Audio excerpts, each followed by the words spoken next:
Greetings, friend, entrepreneur, and fellow business builder, back for another round of Super Bowl good, bad, and ugly ads. And last episode, we had my son Joel with us. Today, now I've got two sons with me. Dave, also an internet YouTube guru in his own right. But before we get to the ads, Joel, I got to know, what are you doing in a closet? I'm trying to keep the noise out from the Super Bowl party that I'm at, and I've always felt more at home among linens. There you go. All right, very good. Okay, second quarter, worse than the first. Seattle's playing a lot better, obviously. They've tied the score at halftime, but the ads seem to be getting worse as time goes on. Dave, why don't you give us your take on the ads in general so far, and specifically any ads that caught your attention in the second quarter? I gotta say, unfortunately, I was finding parking at the Super Bowl party where I'm at for pretty much the whole first quarter. But I thought just a lack of creativity in general for most of these ads. It seems like let's rope any dried up celebrity we can afford to make fun of themselves in this ad and kind of bank on some nostalgia.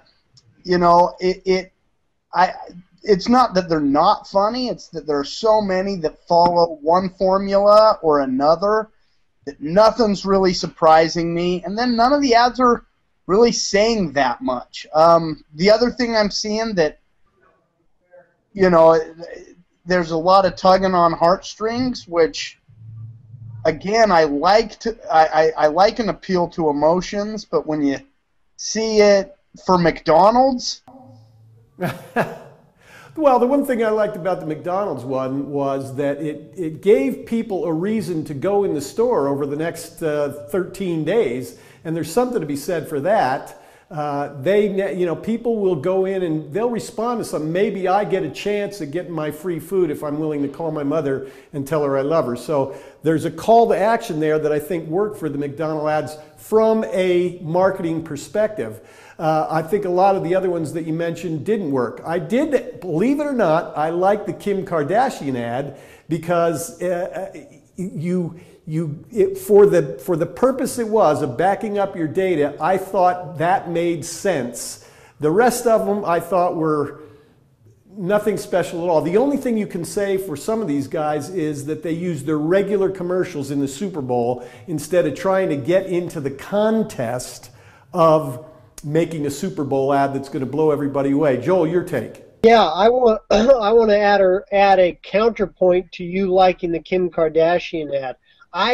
While it was on point in that she was at least talking about getting more data, however you want to say it, I think actually it falls victim to the same thing that most celebrity ads fall victim to, and that is you remember you're too busy paying attention to Kim Kardashian, and you remember the celebrity way better than you remember the brand. And it's not just guys.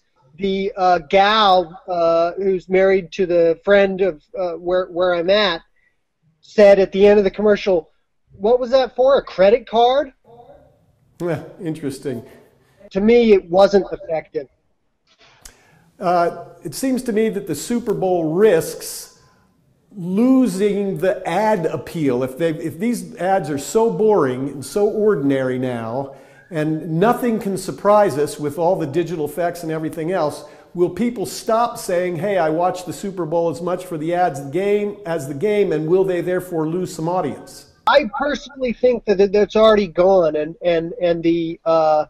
there's evidence to back this up now. And I think the price of advertising is a smoke and mirrors thing, that by keeping the price high, it makes brands think, well, it must be worth it. But for the amount of money you're spending, you could run a much more targeted campaign on YouTube or online and get way more bang for your buck. Interesting. Your take, Dave. Yeah, I agree. I think the Super Bowl won't lose much of an audience because as much as the advertising world told us people were watching for the ads, maybe a very small portion of the advertising world watch the Super Bowl for the ads. But I agree with Joel. I think companies are going, you know what, we don't need to, maybe we want to be in the Super Bowl, but let's not blow millions of dollars on a concept. Let's run a commercial that we can test beforehand. And that's the other thing you're seeing. It used to be a lot of the ads would debut on the Super Bowl. A big, new, flashy Budweiser or a tech company would do a cool ad. But a lot of these companies now, their ads get put out before the Super Bowl. So there's really no surprise. People who are interested in the ad world have seen the commercials in a lot of cases already. Point well taken. Hey, at $4.5 million per spot, Ford and Volkswagen both pulled out this year.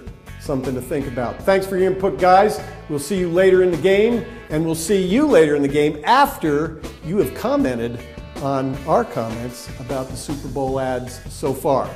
See you in our next episode of Good, Bad, and Ugly Ads.